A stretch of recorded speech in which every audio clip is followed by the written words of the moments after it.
کبھی منافق آپ کو فجر کی نماز پہ نظر نہیں آئے. مومنوں کا رویہ ہے کہ وہ لوگ فجر کی نماز پڑھتے ہیں. اس لیے اللہ نے فجر کی نماز میں 2 سنتیں بھی اپنے پیغمبر کے ذریعے رکھی ہیں اور ان کے بارے میں فرمایا ہے رکعتا الفجر خیر من الدنیا وما فیہا. اس کا ترجمہ میں بعد میں کروں. پتا کسی کو کہ پہلے 10 لوگ جو دنیا میں سب سے زیادہ مالدار ہیں وہ کون ہیں؟ بولیے. آج کے دور کے بل گیٹ کتنے ڈالرز کا مالک ہے؟ بلینز ہے نا. ایک نام ہے. یہ جتنی دنیا کا مالک بل گیٹس ہے وہ تو صرف اس پیسے کا مالک ہے، دنیا کا مالک نہیں. حدیث کہتی ہے رکعتا الفجر خیر من الدنیا وما فیہا. ڈالرز کی بات نہیں ہو رہی. یہ ڈالرز اور یورو اور دینار اور درم اور ریال اور کپس اور ین اور رنگٹ، یہ سارے کے سارے عملے نہیں.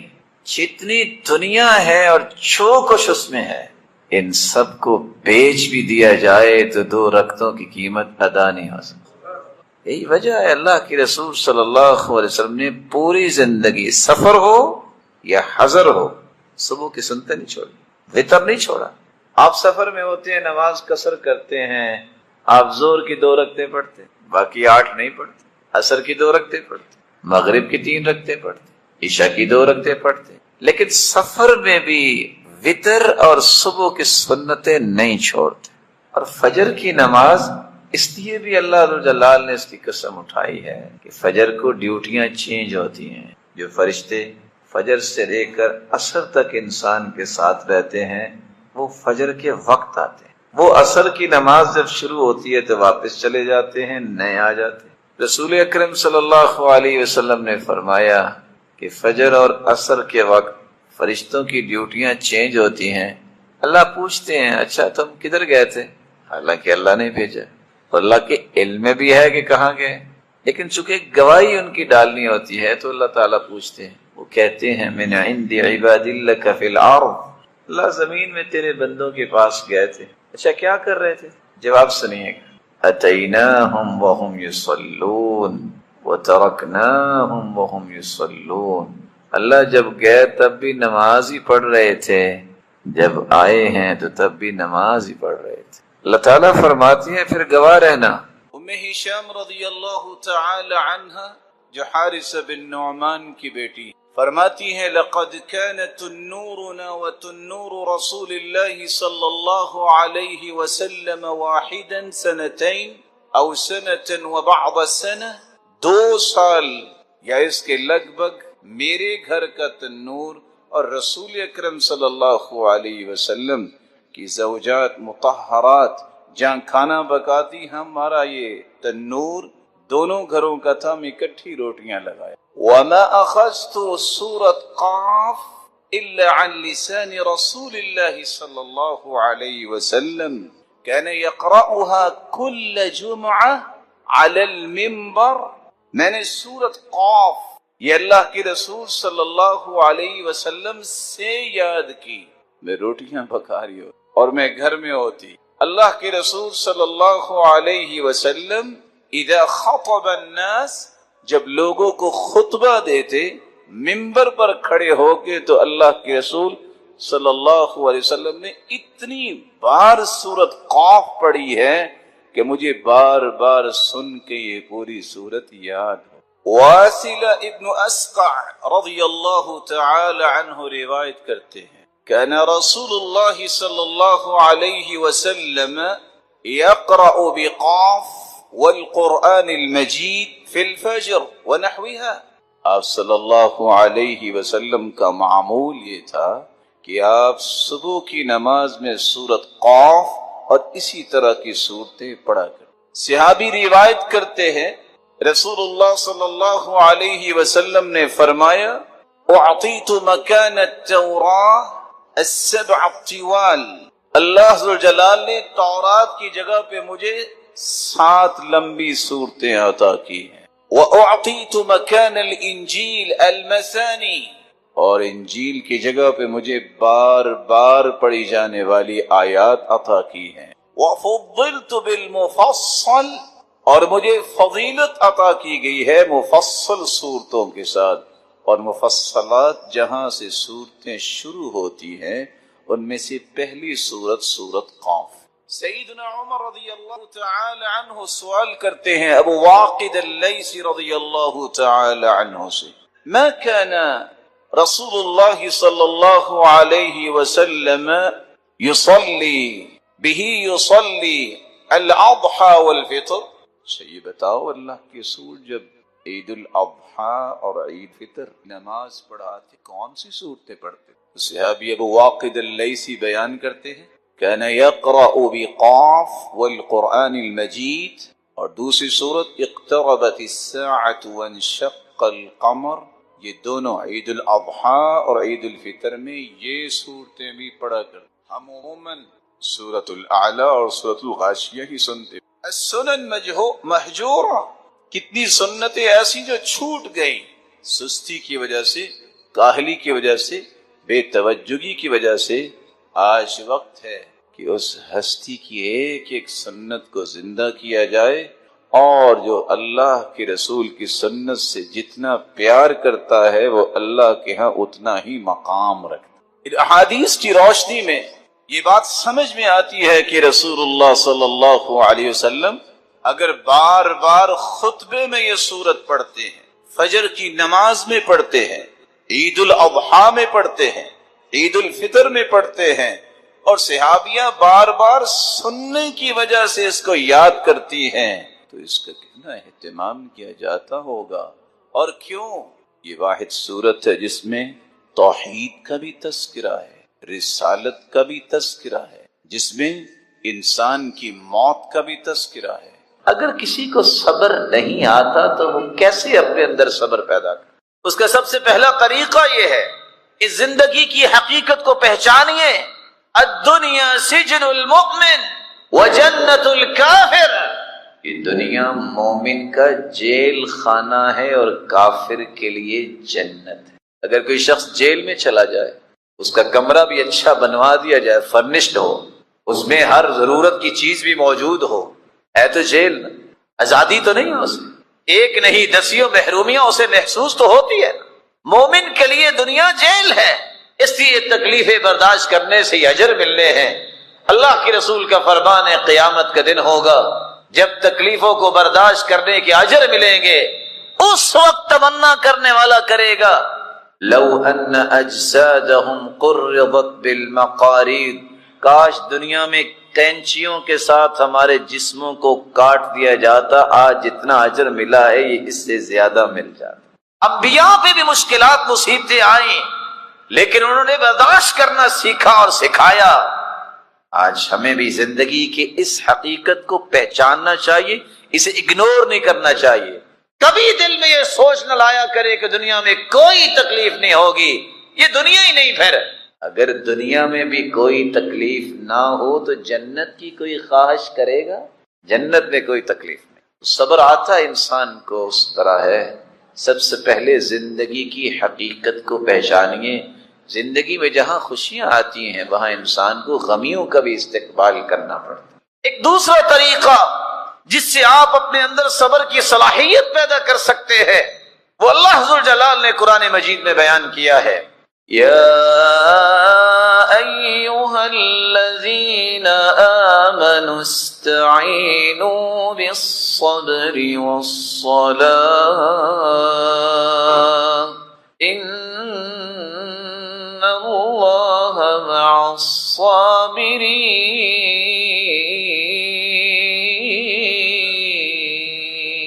ایمان کا دعویٰ کرنے والوں مدد طلب کرو، کس بات سے؟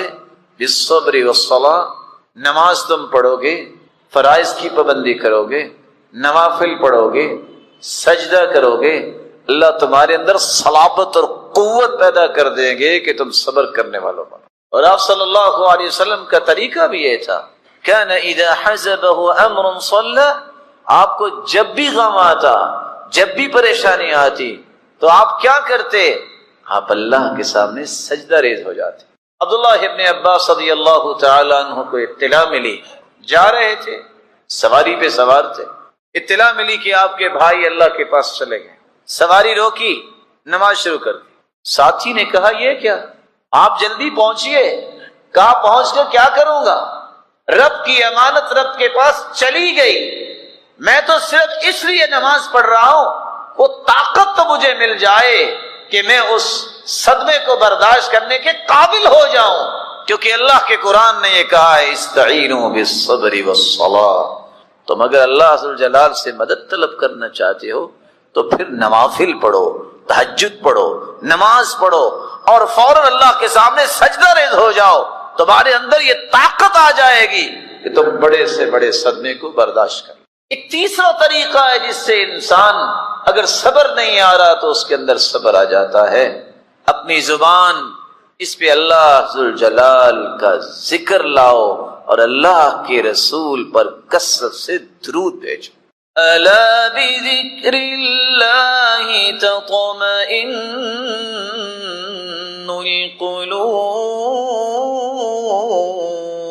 القلوب. دلوں کا سکون تو اللہ نے اپنے ذکر میں رکھا ہے، اس لیے قلبی سکون اللہ کے ذکر کے بغیر ممکن نہیں ہے. اور اللہ کے رسول صلی اللہ علیہ وسلم نے اس صحابی سے کہا تھا جس نے یہ سوال کرتے کرتے کرتے یہاں تک پہنچا کہ اللہ کے رسول اگر میں کثرت سے درود ہی پڑھتا رہوں تو پھر کیا ہوگا؟ فرمایا اذن تکفى همك ويغفر لك ذنبك. میرے صحابی اگر تم کثرت سے درود ہی پڑھتے رہو گے تو خوش ہو جاؤ، زندگی کے سارے غم دور ہو جائیں گے اور سارے گناہ بھی معاف ہو جائیں گے. تو صبر کرنے کا تیسرا طریقہ یہ ہے اللہ کے ذکر کو اپنی زبان پہ لائیے اور اللہ کے رسول پر درود بھیجنے کو اپنا معمول بنا لیجیے. ایک صبر کرنے کا چوتھا طریقہ بھی ہے وَكُلًّا نَقُصُّ عَلَيْكَ مِنْ أَنْبَاءِ الرُّسُلِ مَا نُثَبِّتُ بِهِ فُؤَادَكَ وَجَاءَكَ فِي هَذِهِ الْحَقُّ وَمَوْعِظَةٌ وَذِكْرَى لِلْمُؤْمِنِينَ. انبیاء کے قصے پڑھیے، صحابہ کرام کی زندگیوں کو پڑھیے، سمجھ آئے گی کہ کیسے اللہ نے ان کو قوت دی، کیسے انہوں نے صبر کیے، کس طرح انہوں نے زندگی کے معاملات کو چلایا. آپ کے اندر صبر آئے گا. ایک پانچواں طریقہ بھی ہے جس سے آپ اپنے اندر صبر کی صلاحیت پیدا کر سکتے ہیں. رسول اللہ صلی اللہ علیہ وآلہ وسلم نے کچھ دعائیں بتائی ہیں، یہ دعائیں اپنا معمول بنائیے.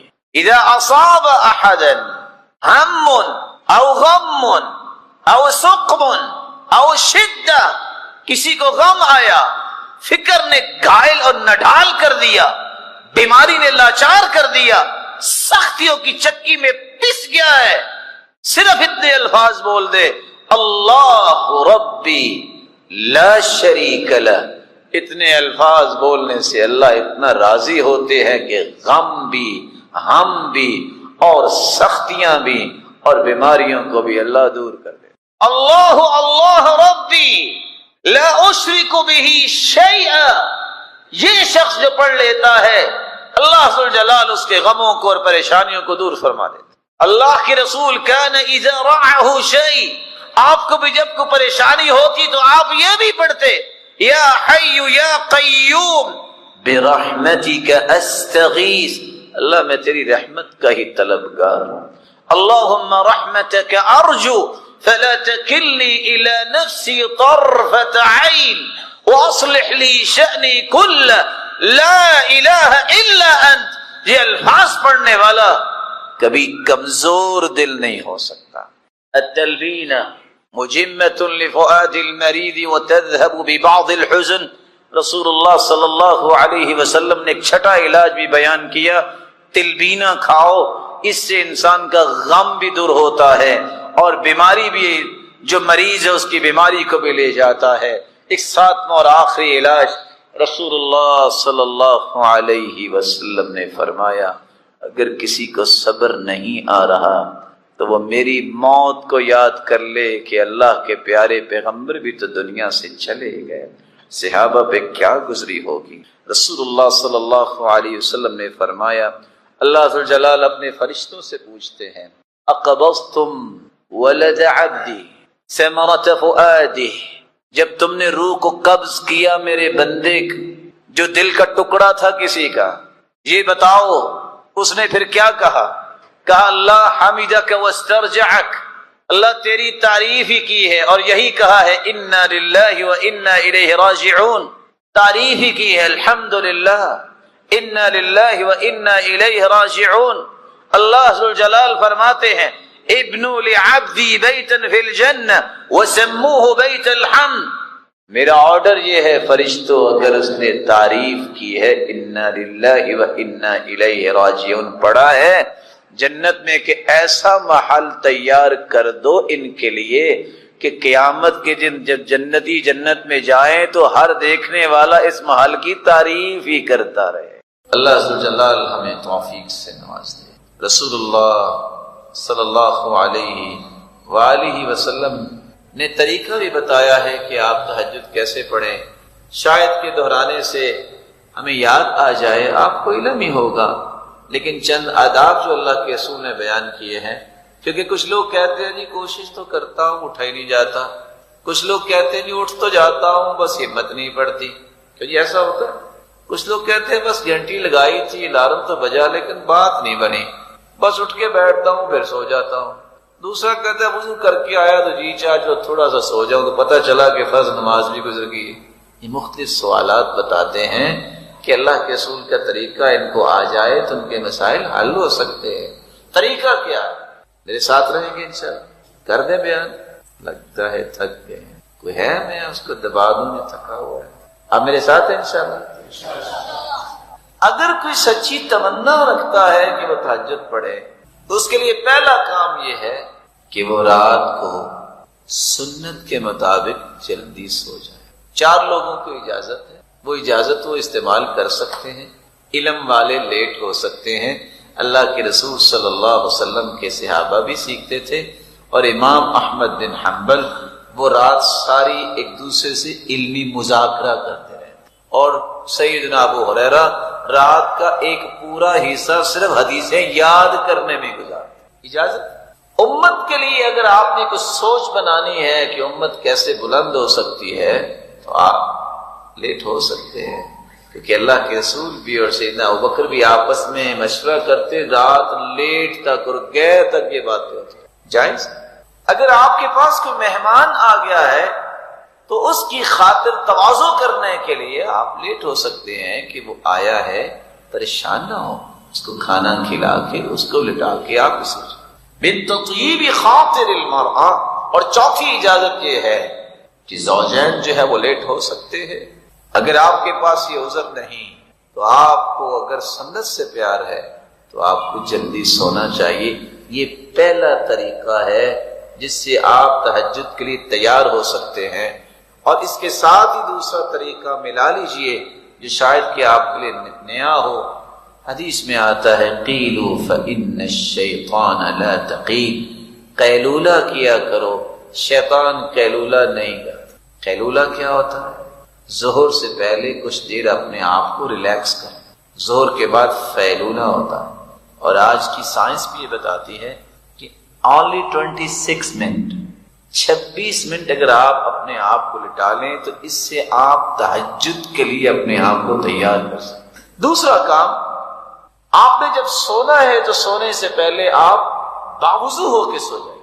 تیسرا کام، اذکار کر کے سو جائیے۔ چوتھا کام، نیت بھی کر کے سوئیے۔ نیت کر لیں گے، سوئے رہیں گے، تہجد پھر بھی لکھی جائے گی۔ آپ سوچ رہے ہوں گے کہ الارم کا نام نہیں لیا، کیونکہ صحابہ کے دور میں موبائل نہیں تھے، ٹائم پیس نہیں تھے، ان کا یہاں سے الارم جو ہے نا وہ ان کو اٹھاتا تھا، دل کے اندر تھے۔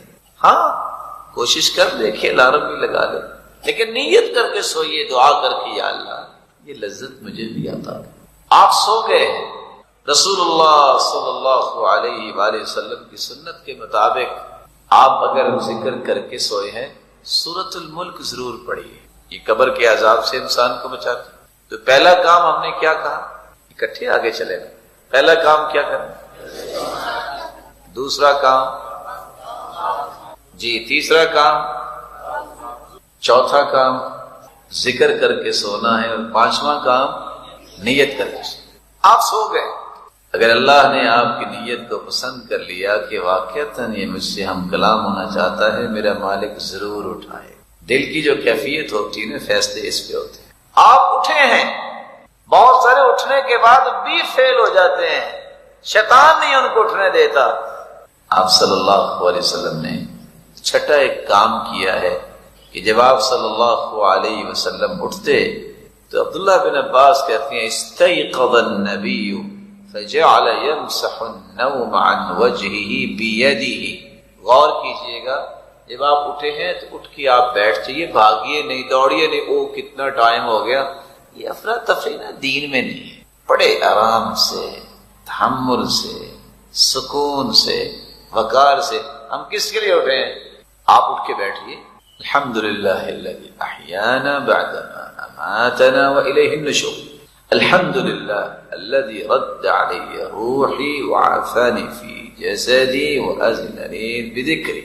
دعائیں پڑھی ہیں اور اوپر سے آنکھیں بند ہوں گی۔ آپ سنت کے مطابق کیا کریں؟ دونوں ہاتھوں سے 3 مرتبہ اپنے چہرے پہ لگائیں تاکہ نیند دور ہو جائے۔ ہم تو کیا کرتے نا، ٹائم دیکھو، وہ بڑا ٹائم پہ آئے پھر سو گئے۔ شکر کریں یہ ٹائم پہ اللہ نے آپ کو اٹھا دیا۔ تو چھٹا کام کیا کرنا ہے؟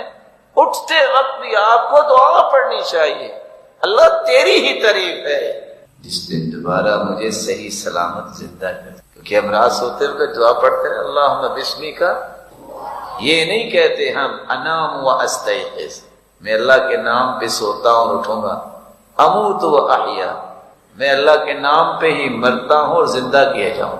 یہ غور کیجئے، نیند بھی جو نا الموتۃ الصغریٰ، یہ چھوٹی موت ہوتی ہے۔ اللہ یتوفی الانفس حین موتها، اللہ جب کسی کو سلاتے ہیں اس کی روح کو قبض کر لیتے ہیں، چاہے تو واپس کر دے، چاہے تو واپس نہ کرے۔ رسول اللہ صلی اللہ علیہ وآلہ وسلم کا طریقہ کہ وہ دعا پڑھتے اور اپنے چہرہ انور پہ ہاتھ پھیرتے اور سورۃ آل عمران کی آخری آیتیں پڑھتے۔ ان فی خلق السماوات والارض واختلاف اللیل والنہار لآیات لأولی الالباب۔ 10 آیتیں سورہ عمران کی وہ پڑھتے۔ 7واں کام، رسول اللہ صلی اللہ علیہ وسلم آدھا کام رات کرتے وقت اور آدھا اٹھ کے کرتے۔ رات سوتے وقت کیا کرتے؟ سیدہ عائشہ مومنوں کی ماں مسواک تیار کر کے تکیے کے پاس رکھ دیتی، کان لا ینام الا والسواک عند رأسه، اللہ کے رسول کبھی بھی نہیں سوئے، مسواک پہلے تیار پڑی ہوتی۔ آج مسواک کی جگہ پہ ریموٹ پڑا ہوتا ہے، یا گلیکسی یا آئی فون پڑا ہوتا ہے، اور کب پڑا ہوتا ہے؟ فیس بک دیکھتے دیکھتے پتہ نہیں کب نیند آ گئی ہو، اسی طرح پڑا۔ وہاں تہجد نہیں آتی، وہاں شیطانوں کا غلبہ ہوتا ہے۔ جنہوں نے اللہ کے قریب ہونا ہوتا ہے وہ اللہ کے رسول کی زندگی کو فالو کر رہے ہوتے ہیں۔ مسواک پڑھیے، اور آپ اٹھتے ہی اپنے چہرے پہ ہاتھ پھیرنے کے بعد، آیتیں پڑھنے کے بعد پہلا کام مسواک کریں۔ نیند کی رہی صحیح کسر بھی نکل جاتی ہے، ختم نیند کہاں سے آئی کہاں گئی کچھ پتہ نہیں، تر و تازہ اٹھا۔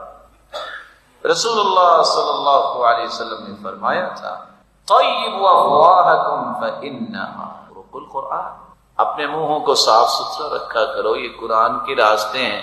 آپ حیران ہوں گے یہ حدیث سن کے، فرشتوں کی کوئی خوراک نہیں، لیکن بندہ جب مسواک کر کے کھڑا ہو جاتا ہے تو فرشتہ جو ہے وہ پہلے چکر لگاتا ہے، مسواک کی ہوئی ہے قریب ہو جاتا ہے، یہاں تک کہ اپنے ہونٹ پڑھنے والے کے ہونٹوں پہ رکھ دیتا ہے۔ جو قرآن کی تلاوت کرتا ہے کرنے والا، وہ فرشتے کی خوراک بن جاتا، لیکن اگر اس نے مسواک نہ کی ہو تو وہ قریب نہیں آتا، پیچھے رہتا۔ 7واں کام یہ ہے کہ آپ مسواک کا اہتمام کریں۔ ہو سکتا ہے کہ میرا محترم بھائی سوچ رہا ہو برش بھی تو کیا جا سکتا ہے، آپ کر سکتے ہیں، منع نہیں کر رہے، لیکن یاد رکھنا مسواک کا آلٹرنیٹ نہیں ہے۔ مسواک کرنا سنت ہے، اور جو اس کے فوائد ہیں آپ تصور نہیں کر سکتے، وہ دندانوں سے آپ کو فوائد نہیں ملے۔